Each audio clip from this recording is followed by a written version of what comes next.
LBC week 1 Q&A.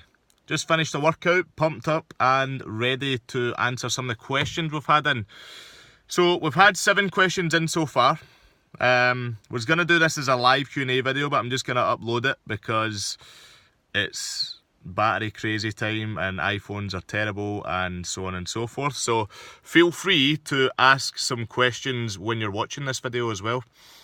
Pop them in the comments and we'll get back to them. So, one of the things someone was discussing and asking about was the point system and the calories. What I will say before I get any further, by the way, is that this video we're doing in the closed group page. The future videos every week will be done out with. They'll be done in a page which you will need a unique code for that you will get by obviously being on your block. So if you're a current block member, you will get access to that video. So the point system, someone was asking me, am I overeating? I feel as though I'm eating a hell of a lot of food with this. Yes, you are eating a lot of food compared to what you were probably eating beforehand. We get the majority of people coming to us are drastically under eating. People think that 1500 calories is a lot of food. 1200 calories is a lot of food. Oh, I should be eating 1000 calories or less. It is madness that you think that. It should not be the case. There's probably a lot of propaganda out there online and on social media and on reality TV stars that say they're on 900 calorie diets. It's BS.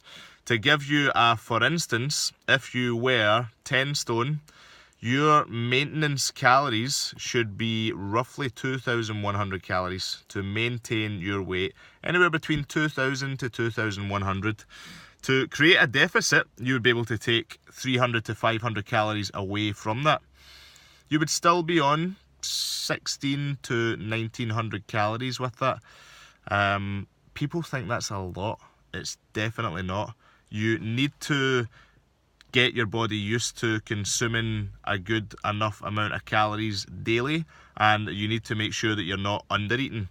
Will it be sustainable if you're on 900 or 1000 calories a day? No, your body will think that's all you're getting, and ultimately it will try and hold on to the weight that you've already got. Metabolic rate will begin to slow, and there'll be a whole host of other issues there as well.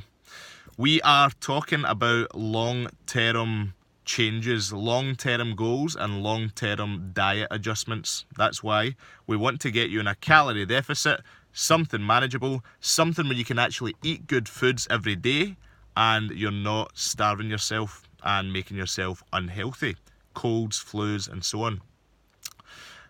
One of the other questions was, I struggle to get off of I nearly said soda there, I was nearly American. I struggle to get off of fizzy juice. What should I do?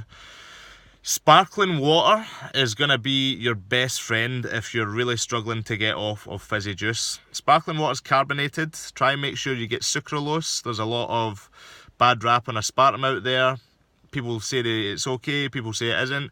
I just prefer sucralose. There's a lot more research on it and there seems to be less potential harmful effects if consumed in large quantities than aspartame.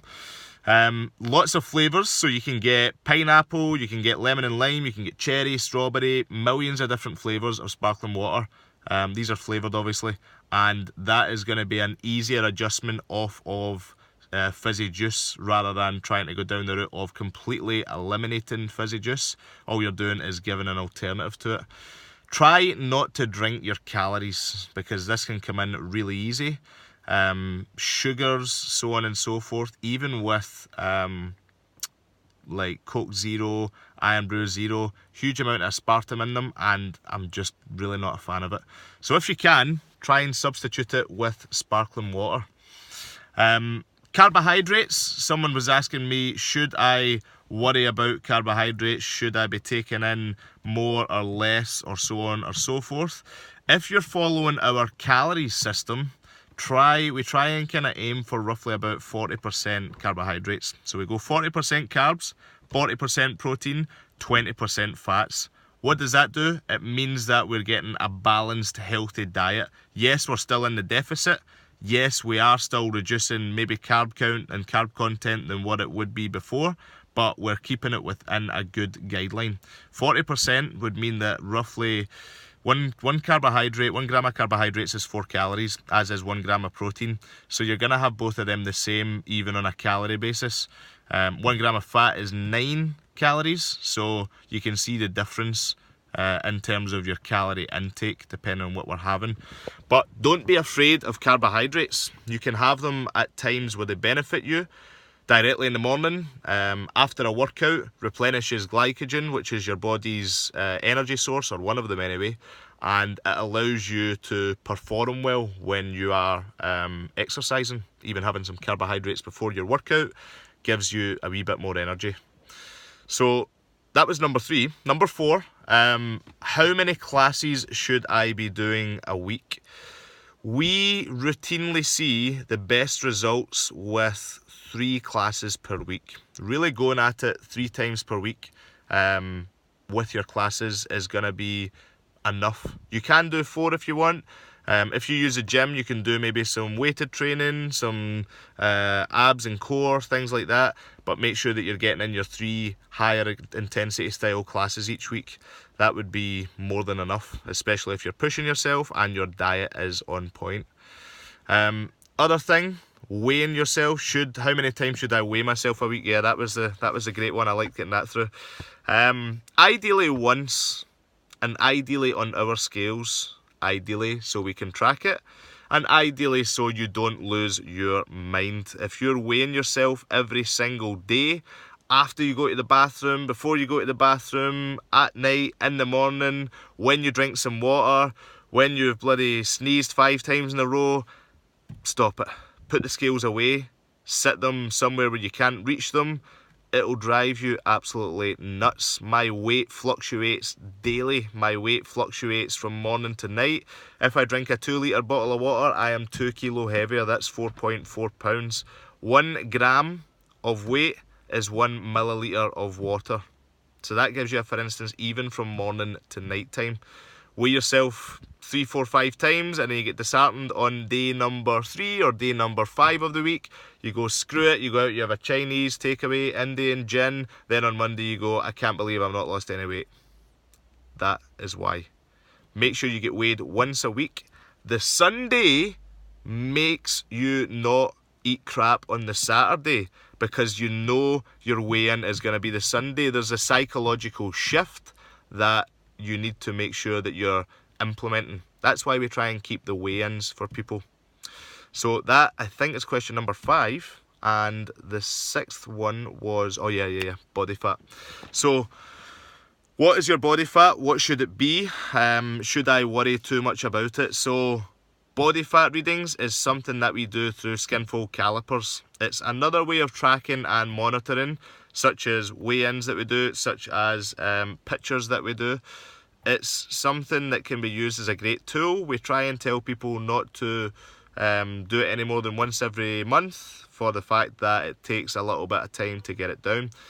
By getting down your body fat percentage, you are overall, as the name states, you are overall reducing the amount of body fat that you have on your body, or overall reducing the amount of the percentage of body fat that you have. You're not going to put on a huge amount of lean muscle tissue, so we'll not go down that route. But if you're dropping your body fat, then you'll be able to gradually see yourself get that bit leaner. What should it be? Varies for everybody. So it varies for age. Some people say it varies for height and so on and so forth, but it does vary for age. The average range, or the lean range, is completely different when you're in your 20s than it is when you're in your 50s. So it means that you're still as lean, it just means that the number is slightly different. And it's different from men to women as well. There's 2 different scales that you go by, and ultimately you should just focus on your own body fat readings and make sure that you are dropping them down as we go. So I want to get this video in under 10 minutes. So we're at 9 minutes 40 just now. So